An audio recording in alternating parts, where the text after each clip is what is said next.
بسم اللہ الرحمن الرحیم۔ السلام علیکم ورحمۃ اللہ وبرکاتہ۔ سامعین اکرام، سن 1869 میں آج کے دن یعنی 2 اکتوبر کو بابا قوم موہن داس کرم چند گاندھی کی پیدائش ہوئی۔ گاندھی جی کی شخصیت کسی تعارف کی محتاج نہیں۔ ان کے یوم پیدائش کو بین الاقوامی طور پر یوم عدم تشدد کے طور پر منایا جاتا ہے۔ گاندھی جی پر بہت کچھ لکھا گیا، لکھا جا رہا ہے اور لکھا جاتا رہے گا۔ انہی تحریروں میں خانوادہ حالی کے فرزند ارجمند، اردو زبان کے نثر نگار اور ماہر تعلیم خواجہ غلام السیدین کی ایک نمایاں تحریر بھی ہے، جو 2 اکتوبر کی مناسبت سے الفرقان اکیڈمی کی جانب سے آپ حضرات کی خدمت میں پیش کی جا رہی ہے۔ سماعت فرمائیں۔ سحرآفریں مہاتما گاندھی۔ چارلز ڈکنز نے اپنے مشہور ناول 2 شہروں کی کہانی میں انقلاب فرانس کا ذکر کرتے ہوئے لکھا تھا، وہ بہترین زمانہ تھا، وہ بدترین زمانہ تھا، وہ ایمان کا دور تھا، وہ شک کا دور تھا، وہ آشا کی حسین بہار تھی، وہ نراشا کا ٹھٹھرتا ہوا جازا تھا۔ کچھ ایسا ہی حال تھا ہمارا جس سال ہم آزادی سے ہمکنار ہوئے اور امید صبح کے ستارے کی طرح چمکتی ہوئی دکھائی دی، اور پھر اسی سال کے دوران میں ہم میں سے بہت سے تو اپنی عقل اور سمجھ، اپنی شرافت اور مروت، اپنی امن پسندی اور انسان دوستی کھو بیٹھے، اور انہوں نے ایسے جرم اور سیاہ کاریاں کیں کہ جن کی وجہ سے شریف انسانوں پر مایوسی کی تاریک گھٹا چھا گئی، اور انہیں یہ شبہ ہونے لگا کہ آزادی کو حاصل کرنے کے لیے جو انسان کی سب سے بڑی دولت ہے، انہوں نے جو قیمت ادا کی ہے، کہیں وہ سودا بہت مہنگا تو نہیں پڑا۔ اس فرقہ وارانہ جنون اور کشمکش کی تاریکی میں جب اخلاق کے بندھن ٹوٹ چکے تھے اور ایمان کے قدموں میں لغزش آ گئی تھی، جب اچھوں کے چھکے چھوٹ گئے تھے، جب کمینگی کا بول بالا تھا اور بہت سے شریف آدمی اس کی شدت اور تشدد سے ڈر کر خاموش تھے، ایک چراغ تھا جو استقلال کے ساتھ ذاتی خطروں کو نظر انداز کر کے جلتا رہا، اور جوں اندھیرا بڑھتا گیا اس کی روشنی تیز ہوتی گئی۔ مہاتما گاندھی۔ معقول اور نیک نیت لوگ جن کی اپنی ہمت جواب دے چکی تھی، بس اسی ایک مرد مومن کی اخلاقی جرأت اور قیادت پر آسرا لگائے ہوئے تھے، اور ان کی امید ٹھیک نکلی۔ اس نہتے مجاہد نے رجعت پسندی اور تعصب کی تمام بھیانک قوتوں پر بہادری کے ساتھ دھاوا بول دیا، اور گو اس کو کبھی کبھی ایک لالۂ صحرائی کی طرح اپنی تنہائی کا احساس ہوتا اور اپنی پکار صدا بصحرا معلوم ہوتی، لیکن اس نے دھیرے دھیرے انتھک محنت اور صبر اور ہوش مندی کے ساتھ ہندوستانی ریاست کے طوفان زدہ جہاز کو امن اور عافیت کے ساحل کی طرف کھینچا۔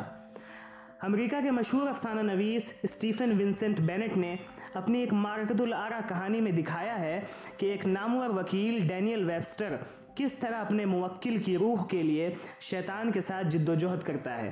اور انسان کی ہزاروں سال کی اخلاقی جد و جہد اور اس کی ناکامیوں کا ایسا اثر آفری نقشہ کھینچتا ہے کہ جوری کے ممبروں کی آنکھوں میں جو انتقام کی خوفناک جہنمی شعلے ہیں بجھ جاتے ہیں،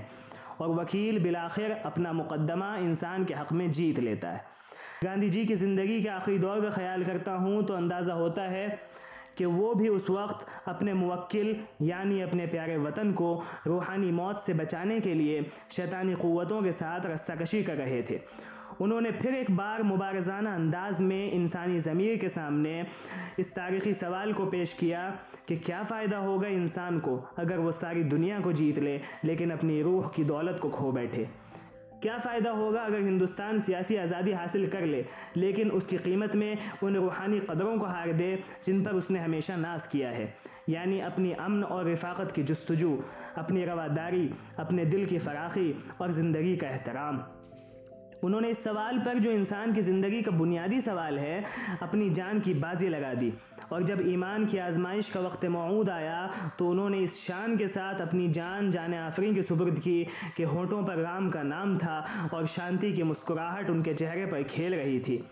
اپنی اس دل ہلا دینے والی قربانی سے انہوں نے ظلم اور انتقام کے نہ بند ہونے والے اور نامبارک سلسلے کو توڑا، اور سب جماعتوں کو مجبور کیا کہ وہ اپنے اپنے گریبانوں میں منہ ڈال کر اپنی حرکتوں پر غور کریں، اور اس طرح انہوں نے ہندوستان اور پاکستان دونوں کو ایک نہایت زبردست فوری خطرے سے جو سیاسی بھی تھا اور اخلاقی بھی بچا لیا۔ یہ تو کون کہہ سکتا ہے کہ اس خطرے کے سیاہ بادل بالکل چھٹ گئے ہیں اور مطلع صاف ہو چکا ہے؟ کوئی نبی یا پیغمبر بھی زبردستی عقل اور ایمان کو دوا کی گولی بنا کر کسی قوم یا جماعت کو نہیں کھلا سکتا۔ قرآن شریف میں صاف طور پر لکھا ہے کہ خدا کسی قوم کے دن اس وقت تک نہیں پھیرتا جب تک وہ اپنے قلب کی گہرائیوں میں ایک صالح انقلاب پیدا نہ کرے،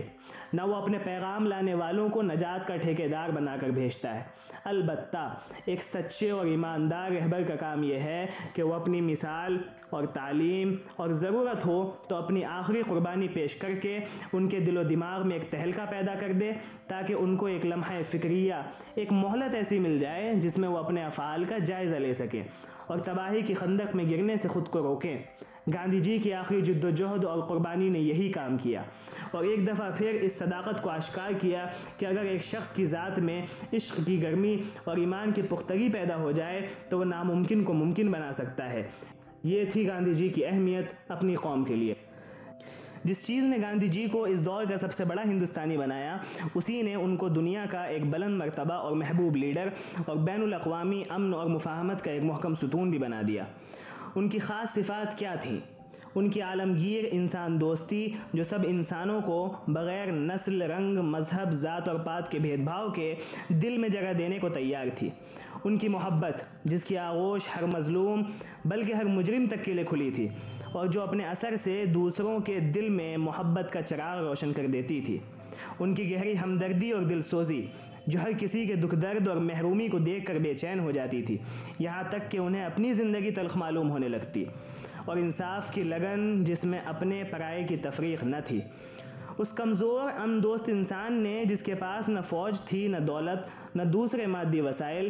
30 سال تک حکومت برطانیہ کی زبردست قوت کا مقابلہ کیا اور اس کے ظلم و تشدد کو جھیلا، لیکن اس کے دل میں انگریز قوم کی طرف سے کبھی نفرت یا برائی کا جذبہ پیدا نہیں ہوا۔ وہ ان کی بہت سی اچھی باتوں اور قومی سیرت کی خوبیوں کو سراہتا رہا اور اپنے ساتھیوں کو سمجھاتا رہا کہ وہ جس نظام حکومت کے خلاف جنگ کر رہے ہیں اس میں اور انگریز قوم میں تمیز کرنا سیکھیں۔ انہوں نے ہمیشہ خلوص سے یہ دعویٰ کیا کہ میں انگریزوں کا دوست ہوں، لیکن ان کی نیک نیتی کو اس وقت تسلیم نہیں کیا گیا اور ان کی اس ریاکاری کی ہنسی اڑائی گئی۔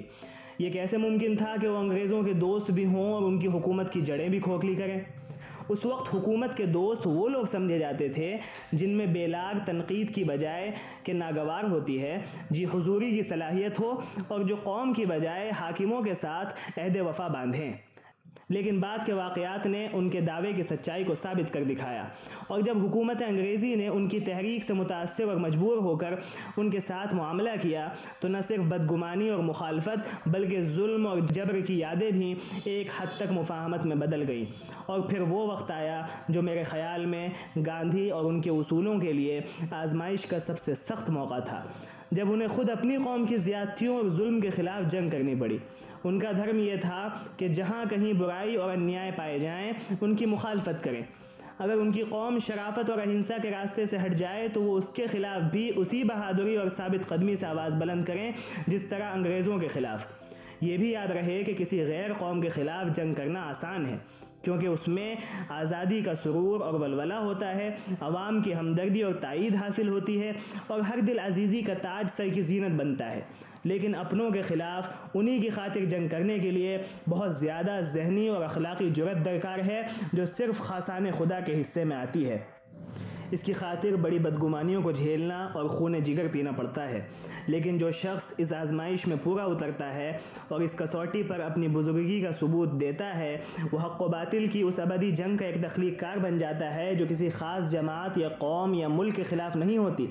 جس کا جذبہ محرکہ ملک گیری یا قوت کا حصول نہیں ہوتا، بلکہ وہ دراصل اجتماعی حیثیت سے خود انسان کی ادنا اور اعلیٰ فطرت کے درمیان ہوتی ہے، یعنی ان قوتوں کے درمیان جن میں سے بعض اس کو بلندی کی طرف لے جاتی ہیں اور بعض پستی کی طرف کھینچنا چاہتی ہیں۔ فرد ہو یا قوم، اس کے اخلاقی شعور کا اصلی ثبوت یہی ہے کہ وہ حق اور ناحق میں تمیز کرنا اور بے لاگ طریقے پر اپنے اعمال کا احتساب کرنا سیکھے، ورنہ عقل عیار کے ذریعے اپنی بدعمالیوں کو لباس پارسائی پہنانا اور دوسروں کو مجرم ٹھہرانا تو ایک پرانی کہانی ہے۔ گاندھی جی نے اسی حقیقت کو ہمارے دل میں بٹھانے کی کوشش کی تھی کہ امن کی ذہنیت جنگ کی ذہنیت پر اور نیک نیتی بد نیتی پر اس وقت تک غالب نہیں آ سکتی جب تک ہم انصاف کی خاطر ہر قسم کی نسلی اور وطنی مصلحتوں کو نظر انداز کر کے ظلم اور برائی کے خلاف جنگ نہ کریں، خواہ وہ اپنوں میں ہوں یا پرایوں میں۔ جب یہ ذہنیت پیدا ہو جائے تو اپنے اور پرائے کا فرق بھی مٹ جاتا ہے اور انسانی ایکتا کا تصور حقیقت بن جاتا ہے۔ قرآن شریف میں اس اصول کو یوں بیان کیا گیا ہے کہ ساتھ دو نیکی اور پرہیزگاری کا اور ہرگز ساتھ نہ دو گناہ اور ظلم کا۔ اور اس میں کہیں دور دور بھی یہ اشارہ نہیں ہے کہ ظلم اور زیادتی گوارا ہیں اگر ہماری جماعت ان کی مرتکب ہو، اور نیکی اور پرہیزگاری بھی مردود ہیں اگر دوسروں میں پائی جائے۔ اس کتاب میں ان چند چھوٹے بڑے چراغوں کا ذکر ہے جنہوں نے حسب توفیق اپنی اپنی جگہ پر آندھیوں کا مقابلہ کیا اور اپنی ذات میں شریف انسانی قدروں کا جلوہ پیدا کرنے کی کوشش کی۔ یہ وہ چراغ ہیں جن کی روشنی سے میں نے اپنی بساط بھر کسب فیض کیا ہے کہ دل چراغیست کے نور از رخ دل برگیرد۔ اس لیے ان چراغوں کی یہ دل نواز داستان میں حال ہی کے مندرجہ ذیل شعروں کے ساتھ گاندھی جی کی خدمت میں پیش کرتا ہوں۔ جھٹ پٹے کے وقت گھر سے ایک مٹی کا دیا، ایک بڑھیا نے سرے راہ لا کے روشن کر دیا، تاکہ راہگیر اور پردیسی کہیں ٹھوکر نہ کھائیں، راہ سے آساں گزر جائے ہر ایک چھوٹا بڑا، سرخ رو آفاق میں وہ رہنما مینار ہیں، روشنی سے جن کے ملاحوں کے بیڑے پار ہیں۔